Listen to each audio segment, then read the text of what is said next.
Rouge 07:42 a.m., 24th of May 1941, over the North Atlantic. The Swordfish bomber shudders, its Bristol Pegasus engine coughing as it strains against the weight of its Mark 32 torpedo. Wind rips through the open cockpit, blasting cold against the pilot's face. He's not thinking about the weather, though. He's thinking about the enemy fleet ahead.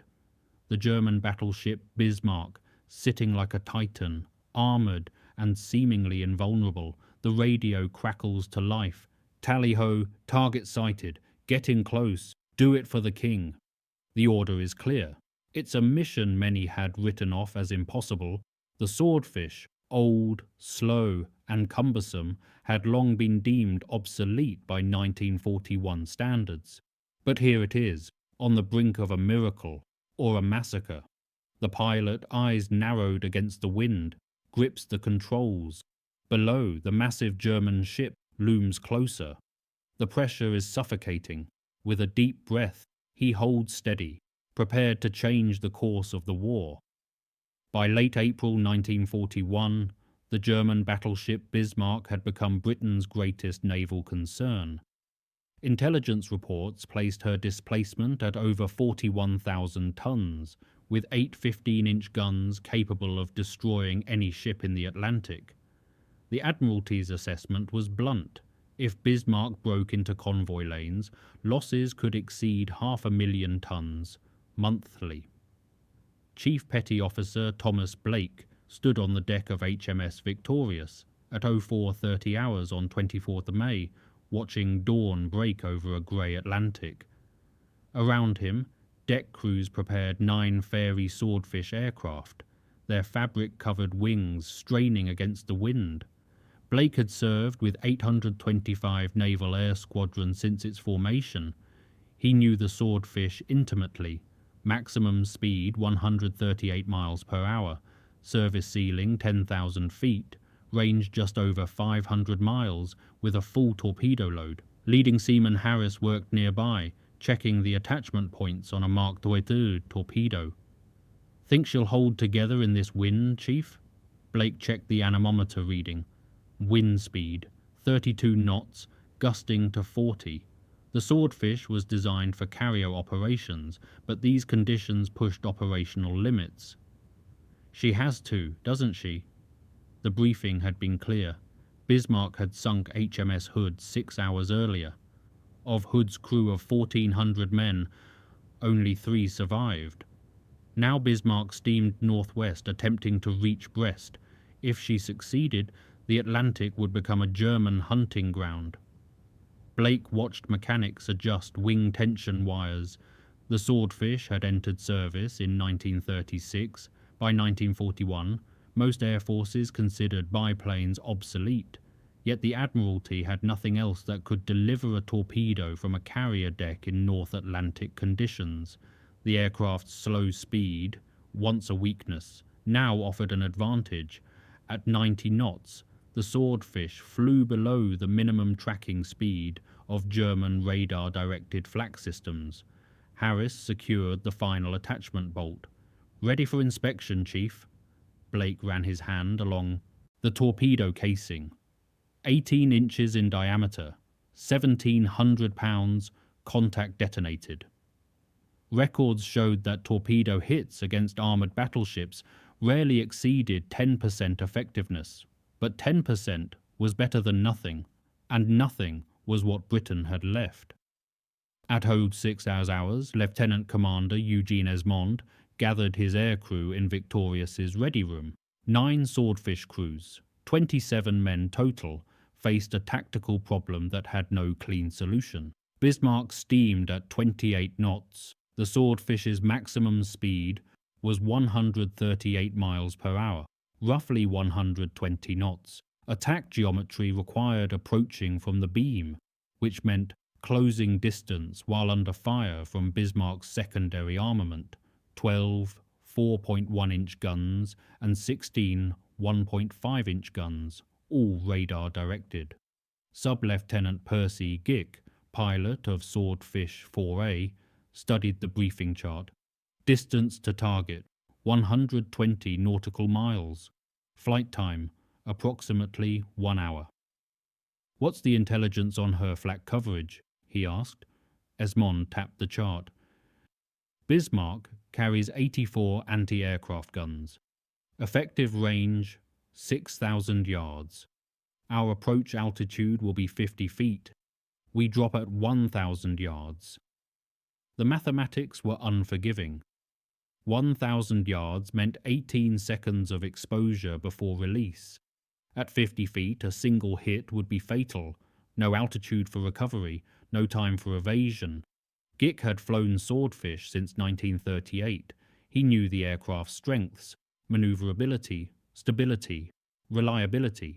He also knew its limitations: fabric skin, exposed cockpits, no armor plating. Petty Officer Thomas Evans, Gick's observer, checked his navigation charts. Wind direction, west-southwest. Sea state, rough, with 12-foot swells. Cloud cover, broken at 2,000 feet. If we maintain formation, we're a single target group, he said. If we spread out, navigation becomes guesswork. Esmond made his decision. We attack in line astern, 15-second intervals. First section targets the port quarter. Second section targets starboard. If she turns into the attack, adjust approach accordingly. The crews filed out to their aircraft. Gick climbed into 4A's cockpit, settling into the wicker seat. The control column was simple: stick, rudder pedals, throttle, no hydraulic assists, no powered controls, everything mechanical, everything manual. He checked his instruments: altimeter, airspeed indicator, compass, fuel gauge, all analog, all functional. Evans climbed into the observer's position behind him. Ready when you are. Gick glanced at the deck crew. Blake gave a thumbs up. The engine coughed, sputtered, then caught. The Bristol Pegasus radial spun to life, 9 cylinders producing 690 horsepower, enough to lift a Swordfish and its torpedo, barely enough to outrun a pursuing fighter.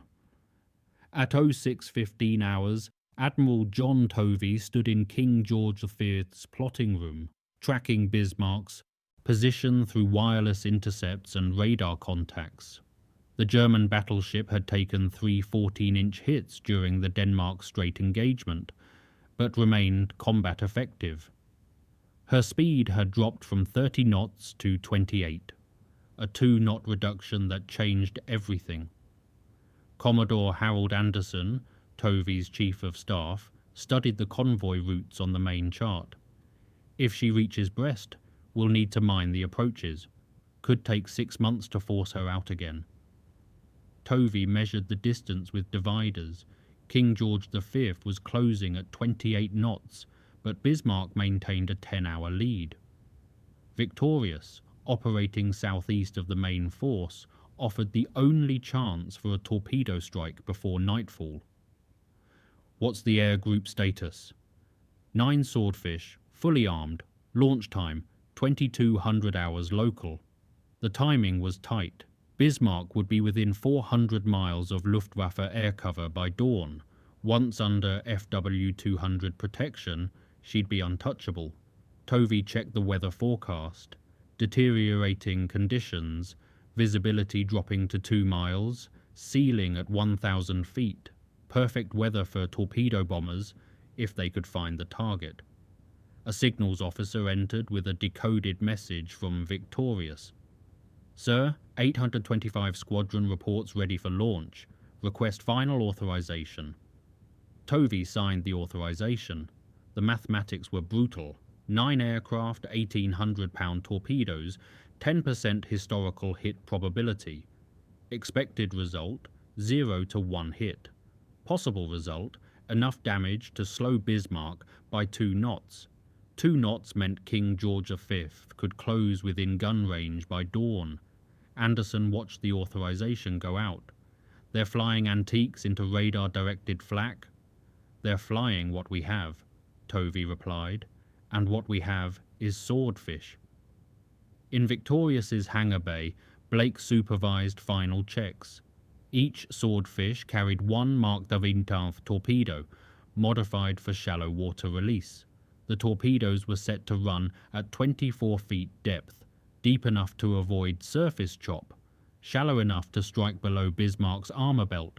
Each torpedo contained 617 pounds of TNT, enough to crack a destroyer's hull, barely enough to dent a battleship's armor. Blake checked the time, 06:45 hours, 15 minutes to launch. The deck crew had done everything possible. Now it was up to the pilots, the weather, and mathematics. At 07:10 hours, Gick's Swordfish cleared Victorious's flight deck and banked northwest. Behind him, 8 more Swordfish followed at 15-second intervals. Formation altitude, 2,000 feet. Cruising speed, 110 knots. The North Atlantic stretched grey and endless beneath patchy clouds. Evans checked their bearing with a handheld compass. Target bearing 320, range 110 miles. ETA 48 minutes. Navigation over open ocean relied on dead reckoning. Wind correction, elapsed time, estimated drift. 1 degree of error could mean missing Bismarck entirely. The Swordfish handled the turbulence with surprising stability. Its fixed landing gear created drag, but also provided natural stability in rough air. Gick held altitude with gentle control inputs, letting the aircraft settle into its rhythm. The engine's steady drone became background noise, reliable, monotonous, hypnotic. At 20 minutes out, the weather deteriorated. Cloud base dropped to 800 feet. Visibility fell to 3 miles. Gick descended to 500 feet, following the others in loose formation. Below, the Atlantic heaved in long swells, whitecaps marking the wind lines. Evans spotted it first, a dark shape on the horizon, partially obscured by rain squalls. Contact, dead ahead. Range 8 miles. Gick's hands tightened on the controls. 8 miles. At 110 knots, that meant 4 minutes to target. 4 minutes to close, assess, and attack. He pushed the nose down, descending to 50 feet above the wave tops. The other Swordfish followed. Bismarck grew larger, a massive steel fortress, her guns already swinging to track the incoming aircraft. Gick could see the details now. The forward turrets, the superstructure, the radar arrays rotating slowly. She was turning into the attack, presenting her bow, the smallest possible target profile. The flak began at 5,000 yards. Black puffs of smoke appeared ahead, then behind, then to the left. 4.1-inch shells, radar-fused, designed to destroy aircraft at 3,000 yards. Gick jinked right, then left, keeping his altitude at 50 feet. At this height, Bismarck's heavy flak couldn't depress low enough to track him. But her smaller guns could. Tracer fire arced across the water, red streaks from 1.5-inch guns, white streaks from 20mm cannons. The Swordfish shuddered as a burst passed overhead. Too close. At 07:25 hours, Gick pressed his attack. Range, 2,000 yards. Bismarck's secondary guns fired continuously now, their reports echoing across the water. The Swordfish bucked through turbulence created by exploding shells. Behind Gick, Evans gripped his seat frame, watching the water rush past just below the landing gear. "Steady," Gick said, more to himself than to Evans. The torpedo release required precise alignment. Angle of attack between 90 and 70 degrees. Airspeed below 120 knots. Altitude exactly 50 feet. Range between 1,000 and 800 yards. Too high, and the torpedo would break apart on impact. Too low, and it would submarine beneath the target. Too fast, and the angle would be wrong. Range, 1,500 yards. Bismarck's bow wave created a white wall of spray. Her forward turrets couldn't depress low enough to engage, but her bridge superstructure bristled with smaller guns. Tracers crossed in front of the Swordfish. Gick held his course. Range, 1,200 yards. He could see men on Bismarck's deck now, faces turned upward, watching the obsolete biplane lumber toward them at 90 knots. The scene was almost absurd. A fabric-covered aircraft from 1936 attacking a steel battleship built in 1940. David versus Goliath, armed with a single torpedo. Range, 1,000 yards. Gick pressed the release. The Swordfish lurched upward as the 1,700-pound torpedo dropped free. It hit the water cleanly, sending up a splash, then disappeared beneath the surface. The torpedo's motor engaged immediately, driving it toward Bismarck at 40 knots. Gick banked hard right, staying low, using the wave tops for cover. Behind him, the second Swordfish began its run, then the third, then the fourth. Each aircraft approached from a slightly different angle, forcing Bismarck's gunners to adjust constantly. Evans watched through binoculars. First fish running true, 10 seconds to impact. The torpedo closed the distance, 40 knots toward a target moving at 28 knots. Closing speed, 12 knots. The mathematics was simple, the execution complex. Bismarck's captain ordered a hard turn to port, trying to comb the torpedo tracks. The first torpedo missed, passing 50 yards ahead of Bismarck's bow. The second missed astern. The third struck amidships. The explosion was visible from 2 miles away. A massive plume of water and smoke erupting against Bismarck's hull. The battleship shuddered, but maintained course and speed. One hit. Damage unknown. At 0730 hours, Gick assessed the situation while climbing back to formation altitude. Behind him, 6 more Swordfish completed their attacks. The flak remained intense. Bismarck's gunners had found their rhythm, filling the sky with explosive shells. One Swordfish took hits in the lower wing but remained airborne. Another had fabric torn from its rudder. Evans logged the attack results in his notebook. 9 torpedoes dropped, 1 confirmed hit, damage assessment inconclusive. The hit had struck Bismarck's armoured belt, exactly where German designers had placed the thickest steel plating. Whether the 617 pounds of TNT had penetrated remained unknown. The radio crackled. All aircraft returned to base, weather deteriorating rapidly. Gick checked his fuel gauge. The outbound flight had consumed 40 gallons.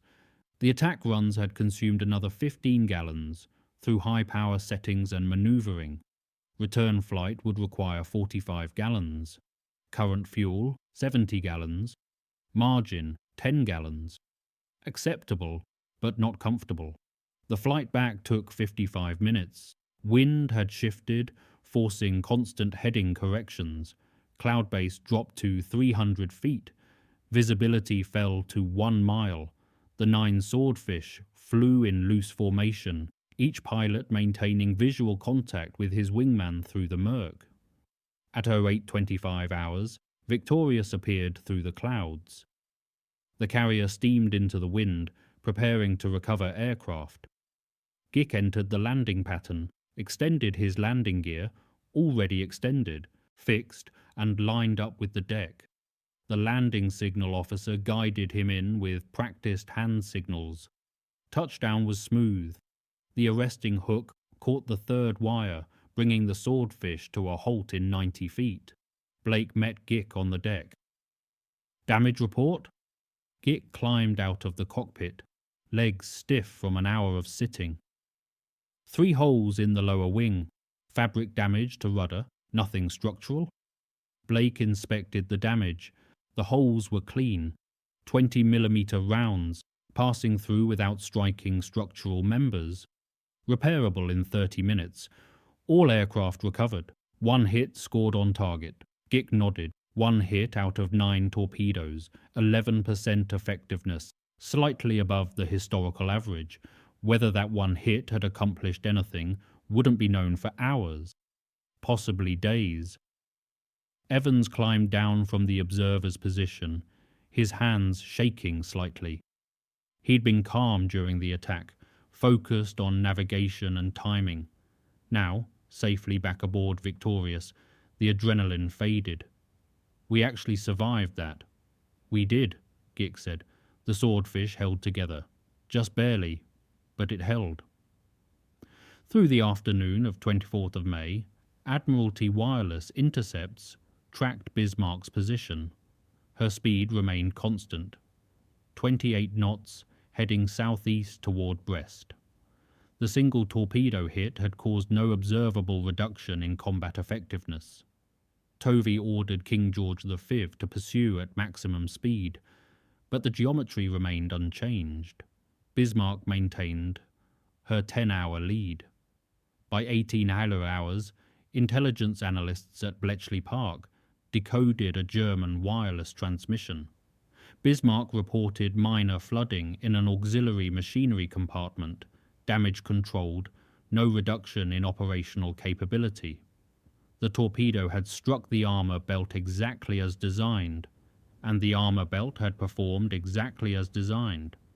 TNT versus Krupp steel. Steel had won. Blake stood in Victorious's hangar bay, supervising repairs to the damaged Swordfish. Fabric patches covered the bullet holes. New rudder fabric was being stitched and doped. The aircraft would be ready for operations within 4 hours. Not that operations seemed likely. Harris worked beside him, replacing a damaged wing spar. "Think we'll get another shot at her?" Blake checked the weather forecast. Visibility deteriorating, wind increasing, sea state rough to very rough. "Not in this weather. She'll be under Luftwaffe cover by dawn." The mathematics were brutal and simple. Bismarck had escaped.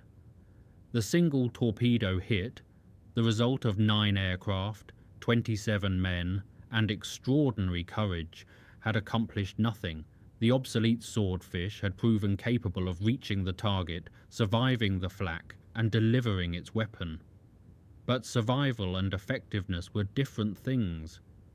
At 28 hours, Tovey ordered King George V to break off pursuit. Fuel state was critical. Bismarck would reach Brest in 36 hours. The home fleet had failed. Except the home fleet hadn't failed. Not yet. At 22 hours, a reconnaissance report reached Admiralty headquarters. Bismarck had been shadowed by a Coastal Command Catalina flying boat throughout the afternoon. At 10:30 hours on 25th of May, the Catalina lost contact. Bismarck had disappeared into a rain squall, changing course. When the Catalina reacquired the target 3 hours later, Bismarck was steaming northwest, not southeast. Wrong direction, wrong heading. Analysis of the course change suggested rudder damage. The only weapon that had struck Bismarck was the single Swordfish torpedo. The single hit that supposedly accomplished nothing had in fact damaged her steering gear. Not immediately, not catastrophically, but progressively as hydraulic pressure dropped and backup systems failed. By midnight on 25th May, Bismarck steamed in circles, her rudder jammed at 12 degrees port. At 08 hours on 26th May, Force H approached from the south. HMS Ark Royal, a fleet carrier, launched 15 Swordfish from 818 and 820 squadrons.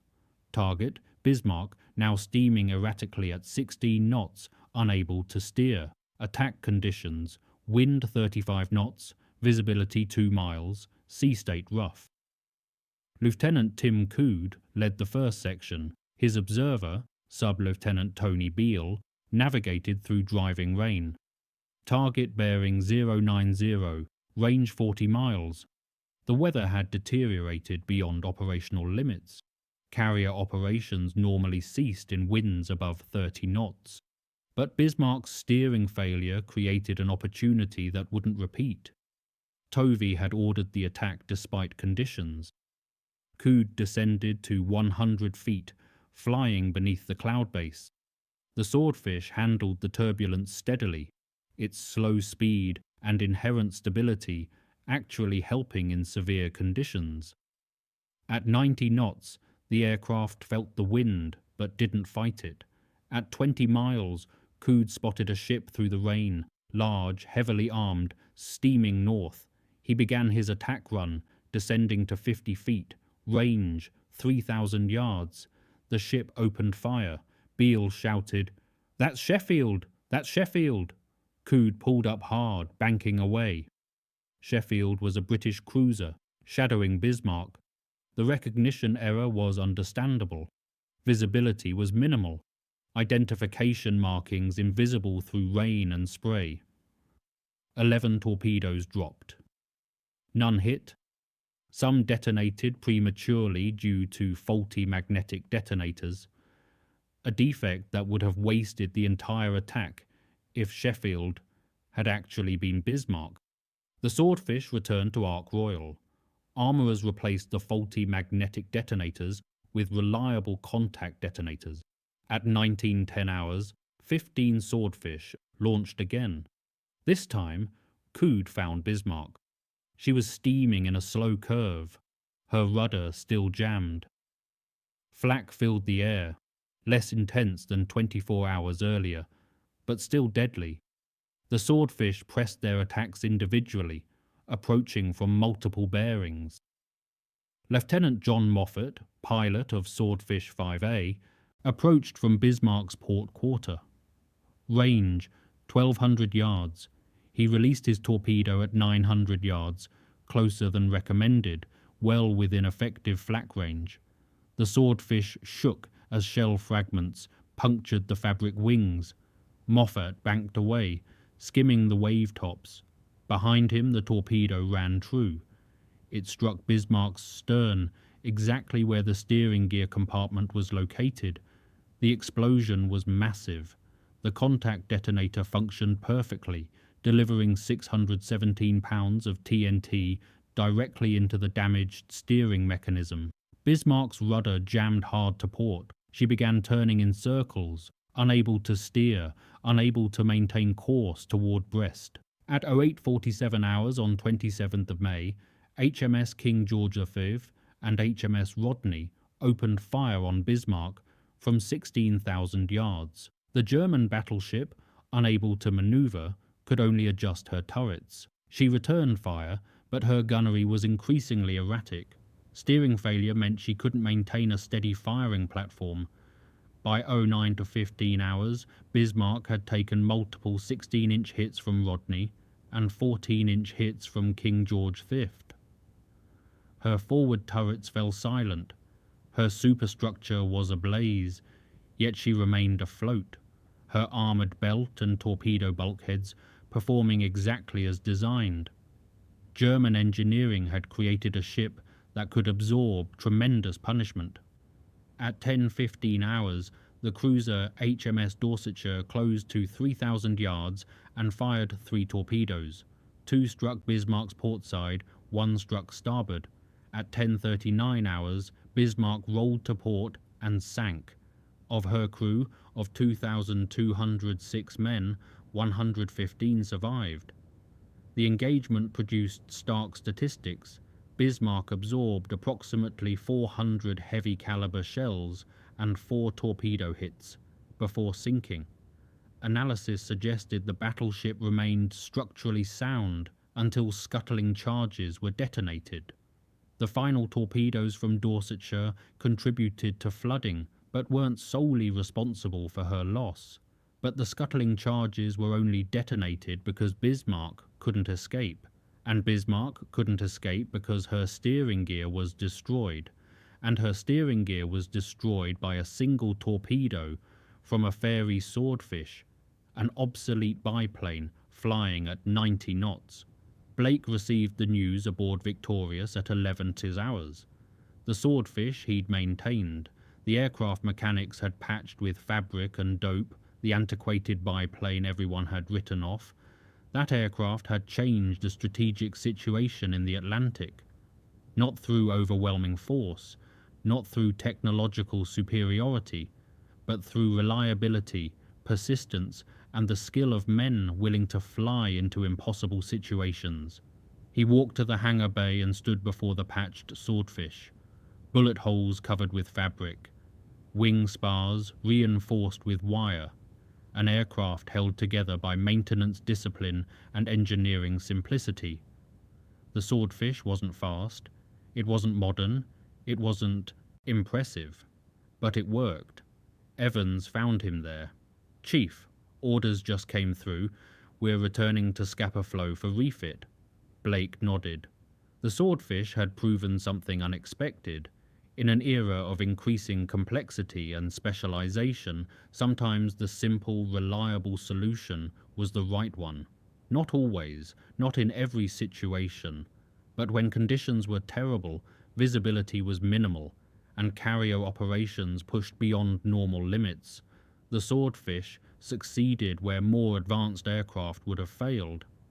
Records later showed that Bismarck's steering failure occurred progressively over 30 hours.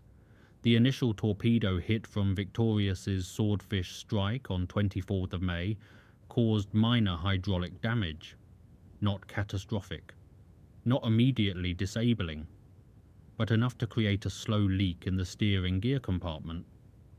Throughout 25 May, as Bismarck steamed toward Brest, hydraulic pressure gradually decreased. Emergency systems compensated. Damage control teams worked continuously. The battleship maintained course and speed. German engineering provided redundancy upon redundancy. But redundancy has limits. At 23:40 hours on 25th of May, the backup hydraulic system failed. Bismarck's rudder locked at 12 degrees port. Manual steering was attempted, but proved impossible. The forces involved in moving a battleship's rudder against water pressure exceeded human capability. The second torpedo, hit on 26th May, destroyed what remained of the steering mechanism. The explosion occurred in the exact location of maximum vulnerability: the stern, where armor was thinnest, where steering gear was concentrated, where flooding would spread most rapidly. Not luck, not random chance, but the mathematical result of multiple attacks from skilled pilots operating reliable aircraft. Lieutenant Commander Eugene Esmonde, who led the initial Victorious strike, received the Distinguished Service Order. Lieutenant John Moffat, who delivered the decisive stern hit, received the Distinguished Service Cross. Both men continued flying Swordfish throughout 1941 and 1942. Esmonde was killed on 12 of February 1942, leading an attack against German battleships during the Channel Dash. He flew a Swordfish, still, despite everything, flying a Swordfish. He was awarded the Victoria Cross posthumously. Of the 6 Swordfish in that attack, all were shot down. 13 aircrew died. The Swordfish was reliable. The Swordfish was effective. But the Swordfish was not invulnerable. Blake continued maintaining Swordfish through 1943. The aircraft remained in service throughout the war, outlasting its supposed successors. Production continued until 1944. Total production, 2,391 aircraft. Operational deployments, carrier-based torpedo strikes, anti-submarine patrol, reconnaissance, mine-laying, convoy escort. Final combat deployment, June 1945, anti-submarine operations off Norway. The Swordfish that first flew in 1934 remained operational 11 years later. Extraordinary service life for any combat aircraft. Harris was transferred to a newer aircraft type in late 1943. He wrote to Blake, "The new aircraft is faster, carries more weapons, has better instruments, but I missed the simplicity. Everything on the Swordfish made sense. You could see how it worked. You could fix it with basic tools. Modern aircraft, they're mysteries wrapped in electronics." Blake understood. Complexity brought capability, but simplicity brought reliability. And in war, reliability mattered more than any other factor. By August 1941, analysis of the Bismarck engagement circulated through Admiralty headquarters. The technical reports were dense with statistics. torpedo hit probabilities, armor penetration calculations, damage assessment protocols. But buried within the data was a striking conclusion. The Fairey Swordfish, designed in 1933 and introduced in 1936, had proven more effective against modern battleships than any other British torpedo bomber. Not despite its obsolescence, but because of it. Its slow speed allowed it to fly below radar tracking minimums. Its fabric construction made it less susceptible to radar detection. Its open cockpit gave pilots unobstructed visibility in poor weather. Its simple construction meant it could be maintained with minimal tools in austere conditions.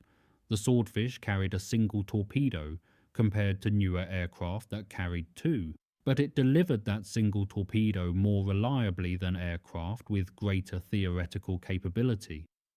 Effectiveness wasn't measured in specifications, it was measured in hits on target. Statistical analysis showed Swordfish torpedo hit rates averaged 12% across all attacks against major warships. Newer torpedo bombers, operating under similar conditions, averaged 8%. The difference?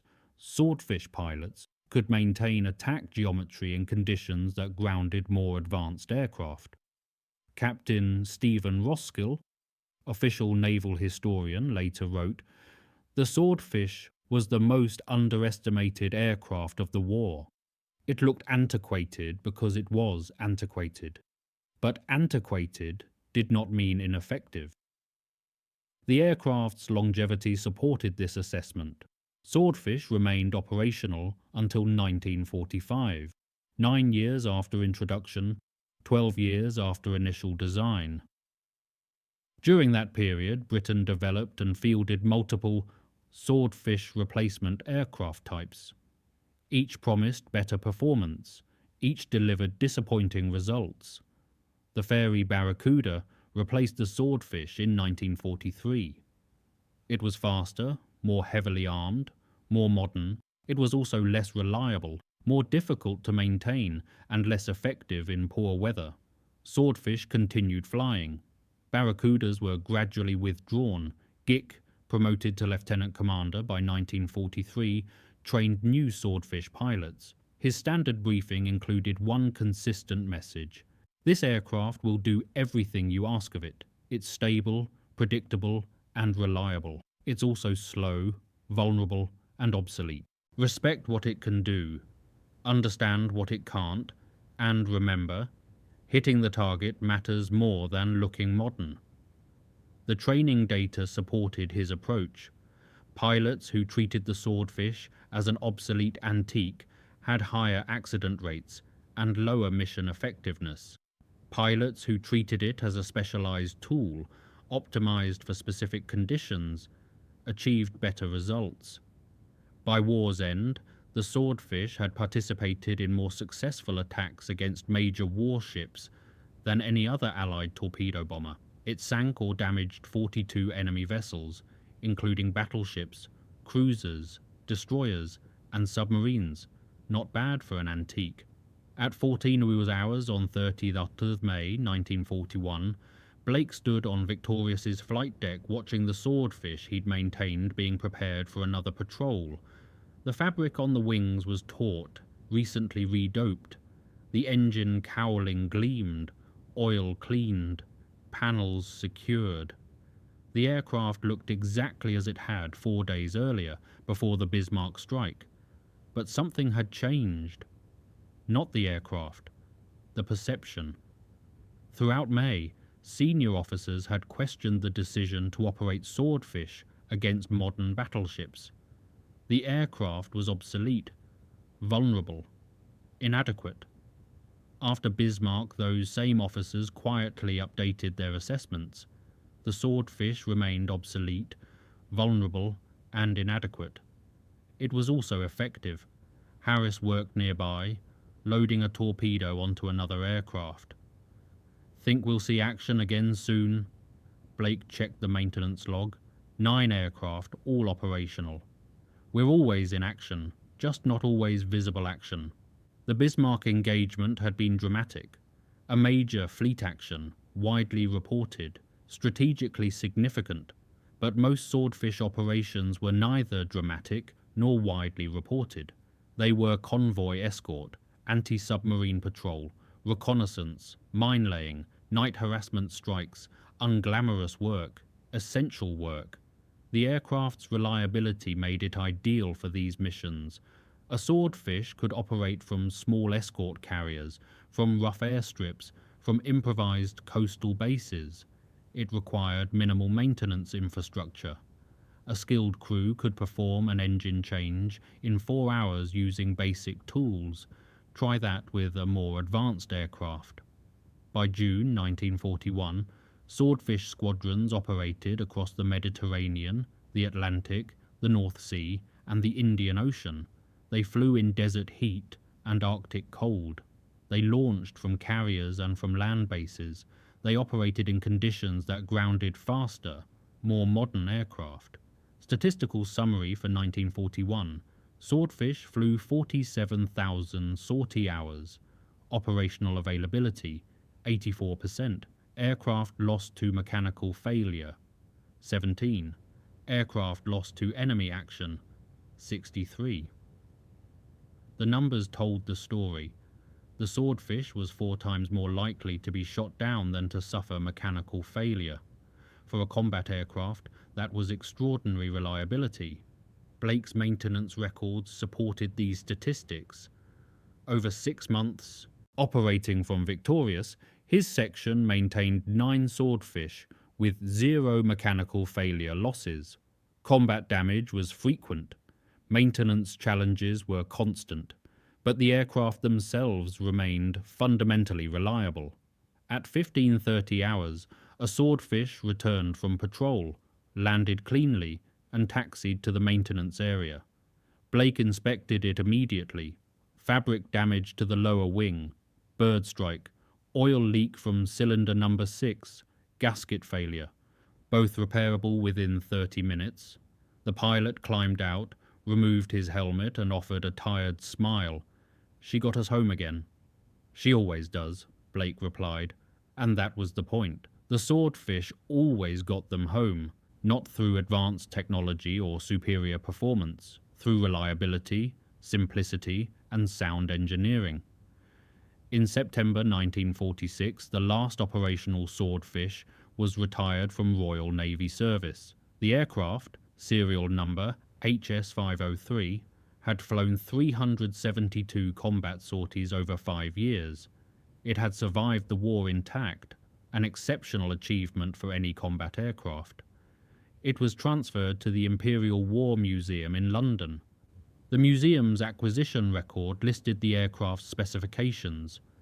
Wingspan, 45 feet, 6 inches, length 35 feet, 8 inches, empty weight 4,900 pounds. Maximum speed 138 miles per hour.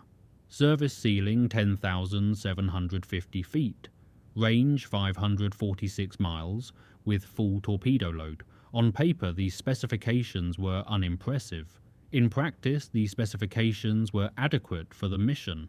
Blake attended the dedication ceremony on 15th of September 1946. He stood in civilian clothes now, his naval service concluded. Around him, other veterans gathered.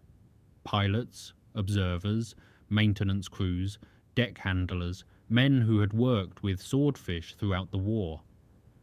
The curator's speech emphasized the aircraft's role in sinking Bismarck.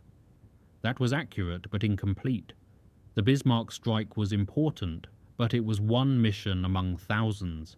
The swordfish's real contribution was cumulative.